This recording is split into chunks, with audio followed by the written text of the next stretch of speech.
Assalamualaikum warahmatullahi wabarakatuh. Perkenalkan, nama saya Mia Nabila Medina dengan NIM 666111080 dari kelas 3D Akuntansi Publik. Di sini saya akan menjelaskan mengenai LO atau laporan operasional. Laporan operasional adalah salah satu unsur laporan keuangan yang menyajikan ikhtisar sumber daya ekonomi yang menambah ekuitas dan penggunaannya yang dikelola oleh pemerintah pusat atau daerah untuk kegiatan penyelenggaraan pemerintahan dalam satu periode pelaporan. Laporan operasional disajikan sekurang-kurangnya sekali dalam setahun.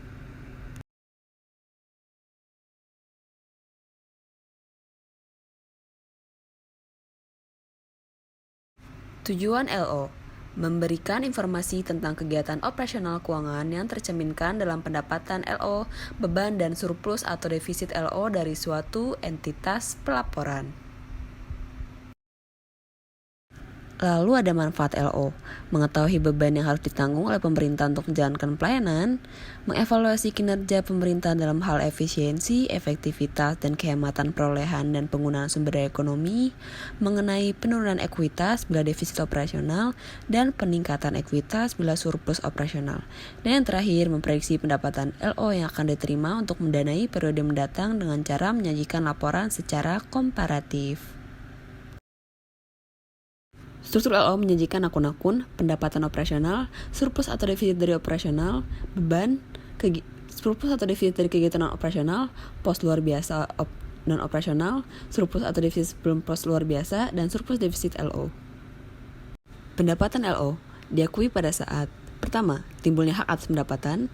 Kedua, pendapatan direalisasi, yaitu adanya aliran masuk sumber daya ekonomi. Pendapatan LO pemerintah pusat diklasifikasikan berdasarkan jenis pendapatan, yaitu pendapatan perpajakan, pendapatan bukan pajak, dan pendapatan hibah. Akuntansi pendapatan LO dilaksanakan berdasarkan azas bruto.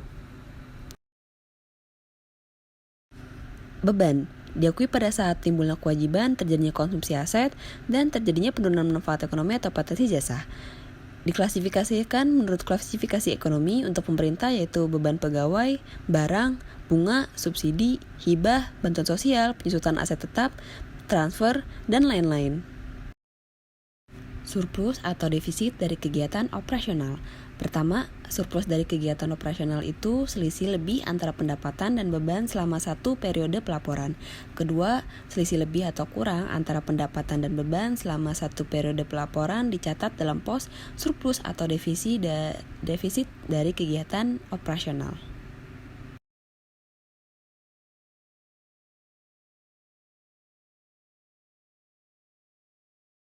Lalu ada surplus atau defisit dari kegiatan non-operasional.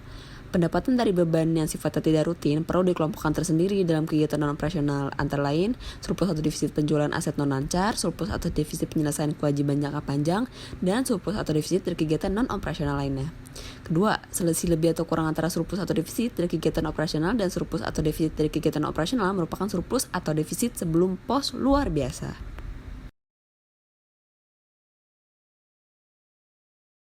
Pos luar biasa disajikan terpisah dari pos-pos lainnya dalam laporan operasional dan disajikan sesudah surplus atau defisit sebelum pos luar biasa.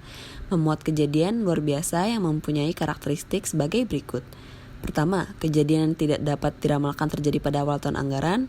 Kedua, tidak diharapkan terjadi berulang-ulang. Ketiga, kejadian di luar kendali entitas pemerintah.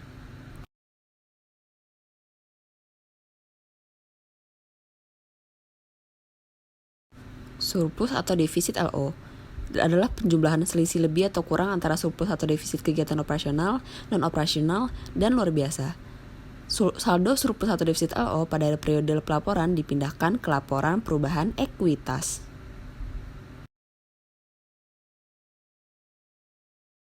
Transaksi pendapatan LO dan beban berbentuk barang atau jasa harus dilaporkan dalam laporan operasional dengan cara menaksir nilai wajar barang atau jasa tersebut pada tanggal transaksi dan diungkapkan dalam CALK atau catatan atas laporan keuangan. Mungkin segitu saja yang bisa saya sampaikan. Kurang lebihnya mohon maaf apabila ada kesalahan kata atau kekurangan. Wassalamualaikum warahmatullahi wabarakatuh.